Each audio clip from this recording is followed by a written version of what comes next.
Hello viewers, welcome to a lecture series on marketing management, and in that very series we have been talking about different strategies with regard to product price, place and promotion.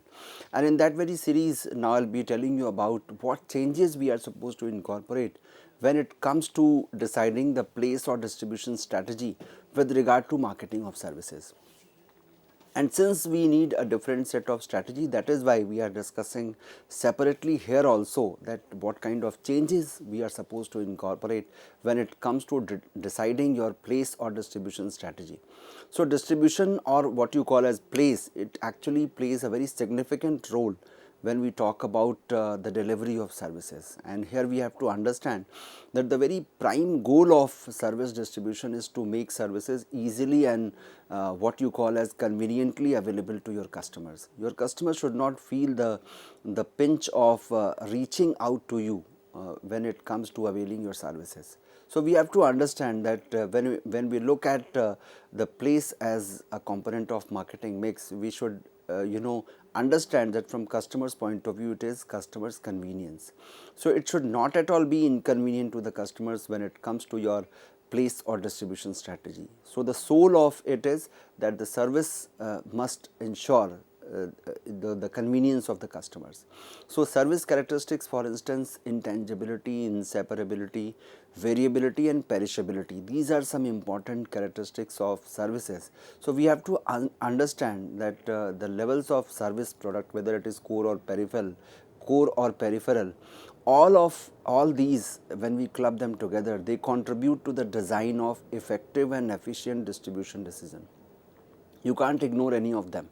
We have to always keep in mind the very nature of services, that yes, services are intangible in nature, they cannot be separated from their service provider, and there is a simultaneous production and consumption of the services, and of course it can't be stored or it can't be inventoried because it is perishable in nature.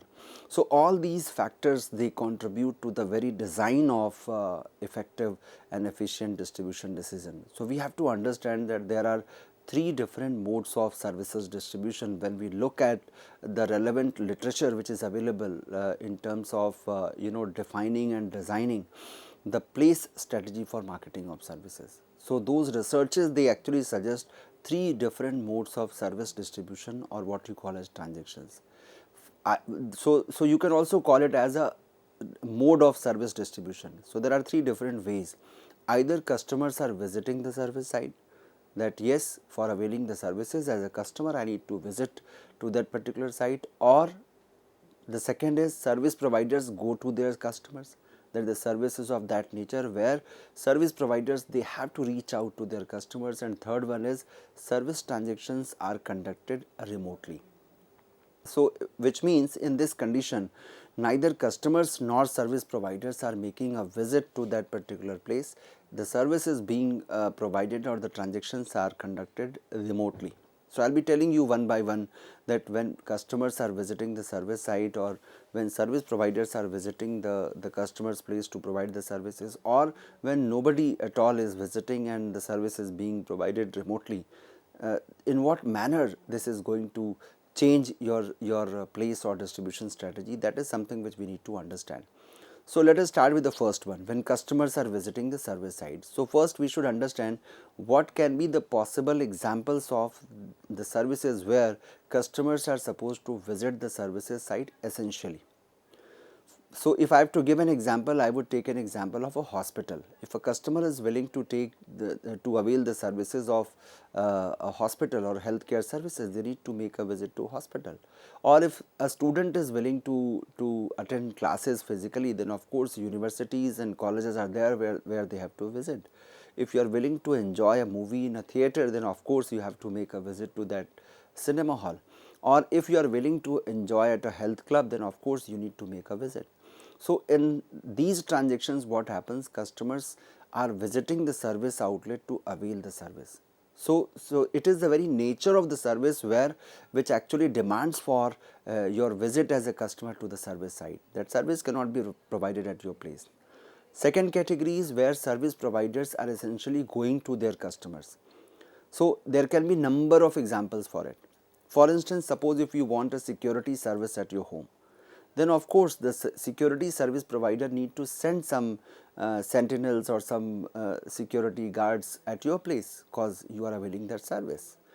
Suppose if you are willing to have your house, you are willing to have your house painted, or you wish to avail postal services, or you wish to avail tree pruning services at your home, in your garden, you wish to have office and in-home catering.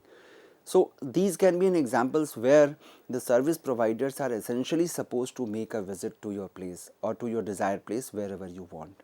So the very nature of this service is determining the way of service distribution, because since I wish to avail the service of house painting, then of course the painter need to make a visit to my place.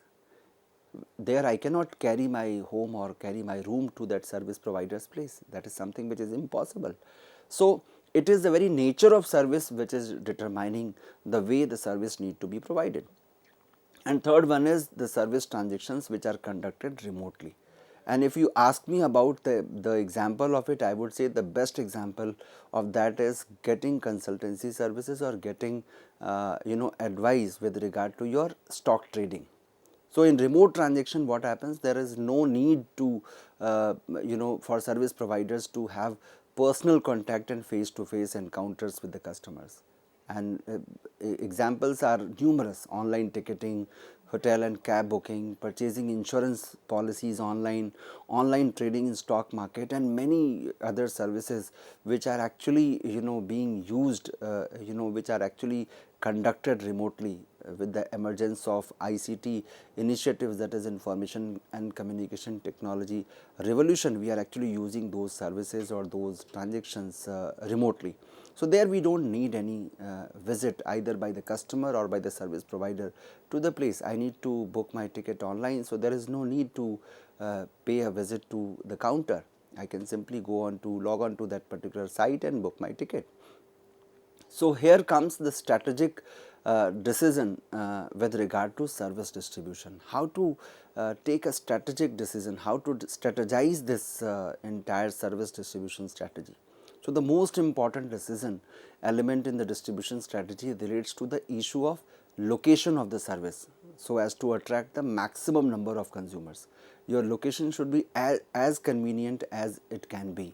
You should ensure that it should be quite easy for your customers to pay a visit or to make a visit to your place.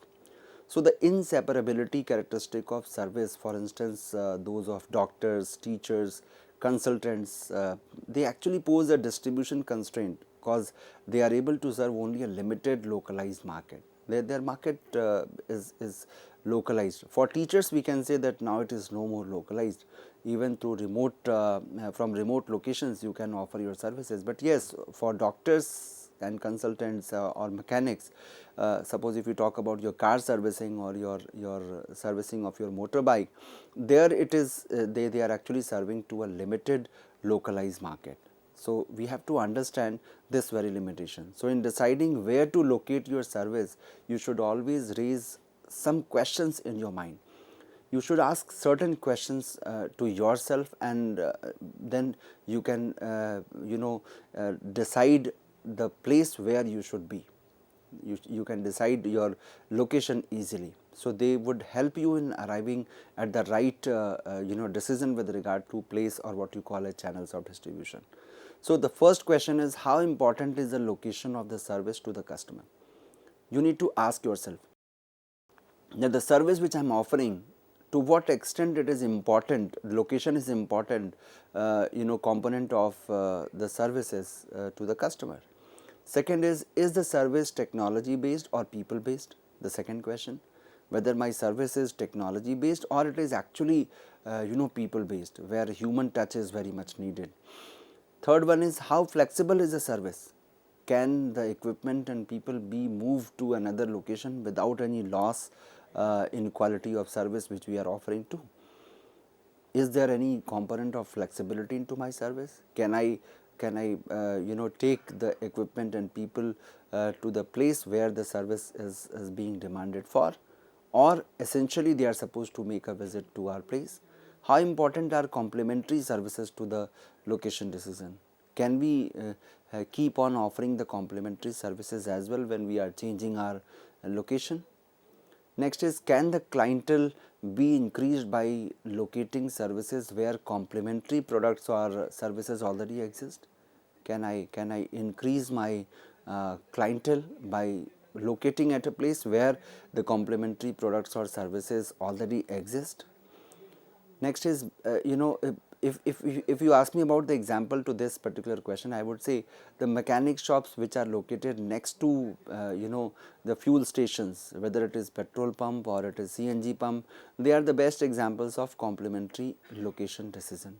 Since people are stopping there to have fuel, they can also, in addition to the services which they are availing at petrol pumps or CNG pumps, they can avail the services of repairs and renewal as well.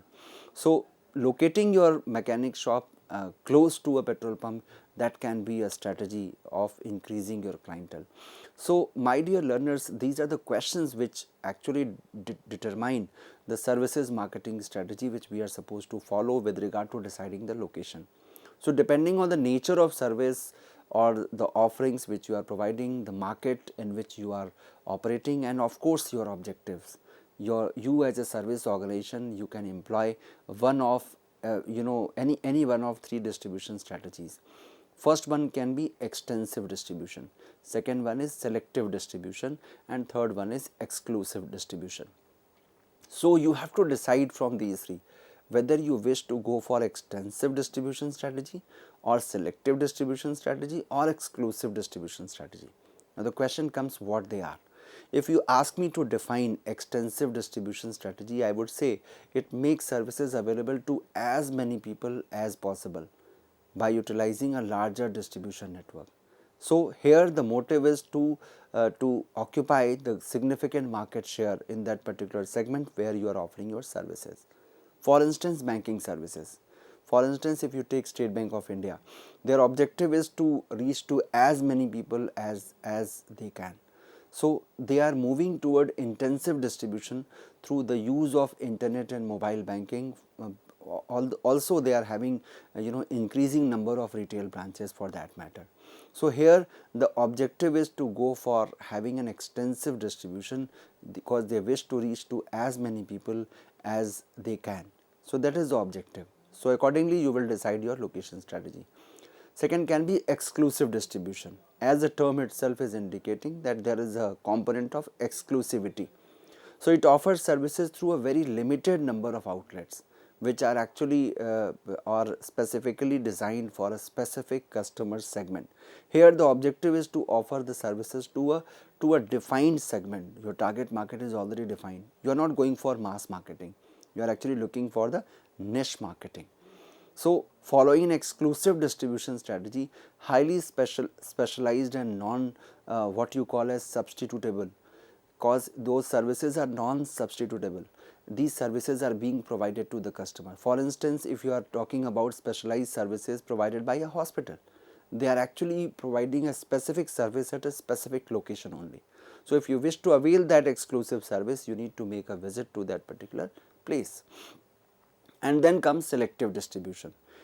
So these strategies fall somewhere between the extensive and exclusive distribution strategies. And if I have to give an example to it, I would say when a company states in its communication that a service is only available in a limited number of outlets, the company is actually using a selective distribution. If you are saying that this particular service or a particular defined service is available in selected places only, at selected places only, then you are saying that you are talking about selective distribution. For instance, foreign currency services by the banks. So foreign currency services or exchange services are offered by the banks in selected branches only, because they are willing to have a selective distribution for the same, keeping in mind the cost and benefit trade off.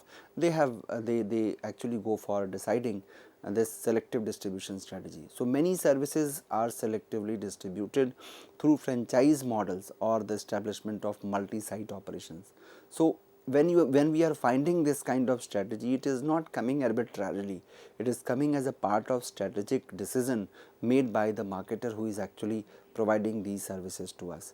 So my dear learners, in this way we have understood that while deciding, while making changes into the place strategy for marketing of services, other things remain the same. What we have been doing in case of strategies with regard to products, that is physical products, that we have been, whatever we have been doing, that we keep on doing. In addition to that, these are the strategies which I discussed with you, is something which we are adding to our strategies when it comes to marketing of services. Then comes the fourth P, that is called promotion decision in case of services. So here we talk about integrated marketing communication in services, or what you call as integrated services marketing communication, ISMC we call it. So services marketing actually necessitates a different emphasis on promotion than marketing of goods, that is called physical products. So it is actually demanding for a different emphasis on promotion. When it comes to promotion, when we say, we are talking about communicating, we are talking about spreading the words among the customers that this is the product we are offering to them, and also the sales promotion strategies. So we all understand that since the services are intangible in nature, they are difficult to evaluate and promote, and the emergence of internet and online communication channels, they have drastically transformed the information usage of service customer.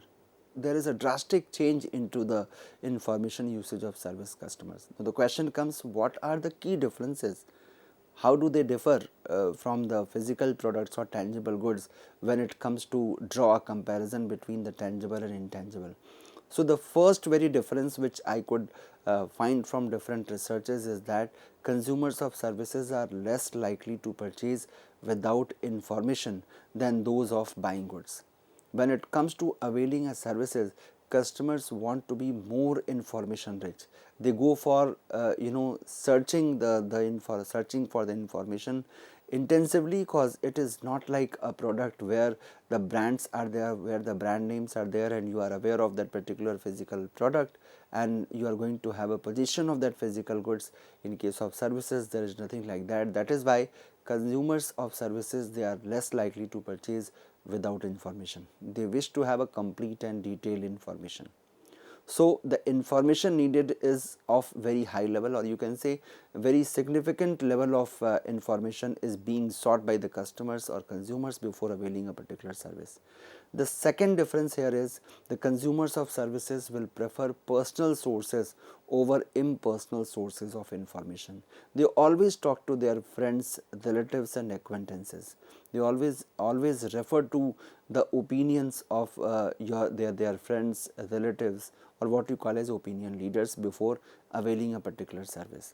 So here comes the role of word of mouth publicity, which is very prominent in case of services as compared to the products which we are using, that is called physical product. And the third difference which I could witness is the basic characteristic of services which have implications for communication strategy. So the very basic characteristics of services are already there in place, which actually differentiate the strategies from that of the physical products. For instance, in hospitality industry, the intangible service offer is tangibilized and represented in the promotional material.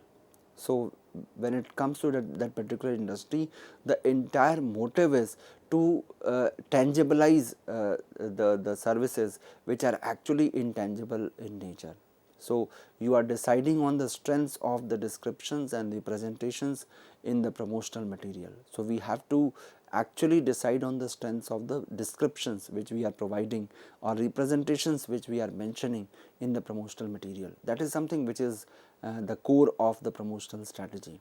So services marketing communications, when we are defining a strategy for it, I would say that it must be viewed in a broader context than the traditional promotional mix of advertising, or what you call as public relations, publicity and personal selling.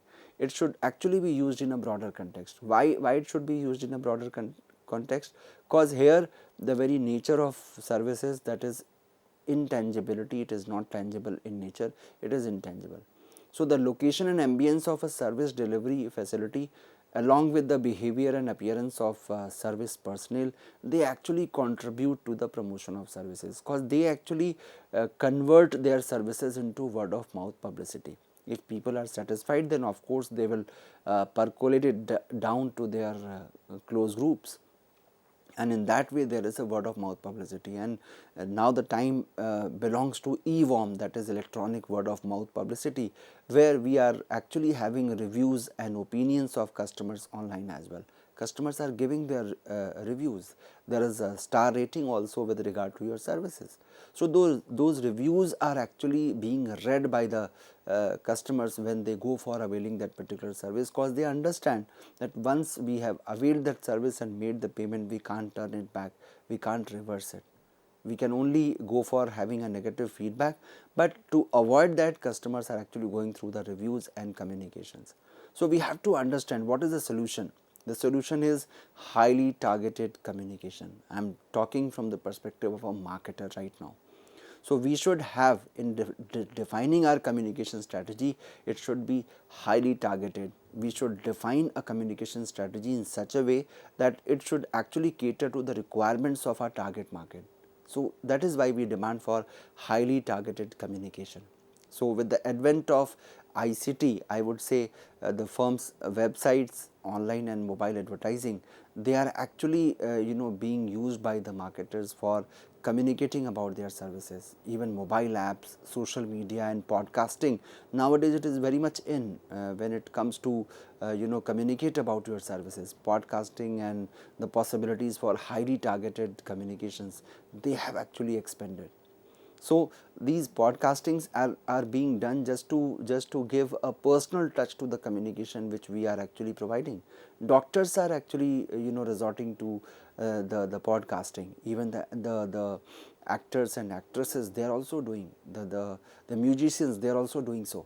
So all the artists, wherever it comes to providing their services, they are actually using podcasting, social media and mobile apps to actually go for their targeted communications, because those who are interested, they will definitely search for your name, and eventually they would actually refer to the videos, the podcast which we have uploaded. So the question comes, what is a promotion objective and target audience? That we need to understand. So we are developing personal relations with clients, that is called personal relations. They might result in satisfaction more than their service offer. So we have to somehow develop a personal relationship with the client when it comes to marketing of services, and that is being clubbed with making a strong impression of competency, honesty and sincerity. For instance, if you talk about professional orientation to service transaction, and here we are doing it to ensure to win buyers' confidence in the seller's abilities to deliver the services. So we are actually making a strong impression of our competency, honesty and sincerity, that you rest assured about the competency, honesty and sincerity of the service provider, and that becomes the sole motive of marketing communication here. You should be able to use indirect selling techniques also, creating derived demand. You can create derived demand also. The demand is not there, but along with that you are actually creating a derived demand. You are managing to maintain a fine image by positive word of mouth, and that is what I was speaking to you when I told you about EWOM, electronic word of mouth publicity. Now the question comes, what should be the service advertising strategies when we talk about the different properties of the services per se, that is called marketing of services. So service advertising strategies, they must be matched with the very nature of services. For instance, I can talk about the very properties of intangibility. If you ask me about the properties of intangibility, we have to understand that there is incorporeal existence. So how to cater to that? What should be your advertising strategy? It should actually try to include, or it should try to formulate a strategy with regard to physical representation. So how to go for it? You have to show physical components of services that are unique, and you should give a reflection of high quality and competency which you are actually providing into your services. So by that way you can cater to this very incorporeal existence of your services. The second can be abstract, the very nature of service is abstract. So how to go for it? You can go for having a service consumption episode. So you should capture and display typical customers benefiting from the services, and that actually evokes the particular incidents. You can quote there and bring the component of tangibility into the service which you are offering to. But yes, you have to remember, it should not be done without the permission of your customers, your client. Client's privacy must be ensured when you are going for having this kind of strategy, wherein you are transforming your tangibility in the nature of intangibility into the tangibility. So if you ask me about what is this incorporeal existence, this is a new term which I used here. So it is very difficult to demonstrate the service because it is not made of physical matter and it doesn't occupy physical space. It is not like a package of a product which I can place on the counter, at the counter when customer is coming to buy. It is only the experience which we can share, that yes, our customers have been very much satisfied. So the delivery mechanism actually occupies space, but the services does not. So we have to understand that this is called the incorporeal nature of that particular service. It is not, it cannot be handed over to the customers like a product. It can only be felt by the customer. When we talk about abstractness, it is very difficult to visualize and comprehend the service benefits of financial security, entertainment and health. They can only feel, and here comes the role of experiential marketing, because these concepts of service do not have a one-to-one correspondence with physical objects. So what is the result? What is the outcome? Outcome is that the service providers, they are finding it very difficult to connect their services to intangible concepts. So that is the challenge here, and that is why you should incorporate those strategies into your promotional strategies. When we talk about generality, many services and service promises are described in generalities. For instance, amazing experience, superior quality, completely satisfied customers. So these are common terms, general terms which we are using.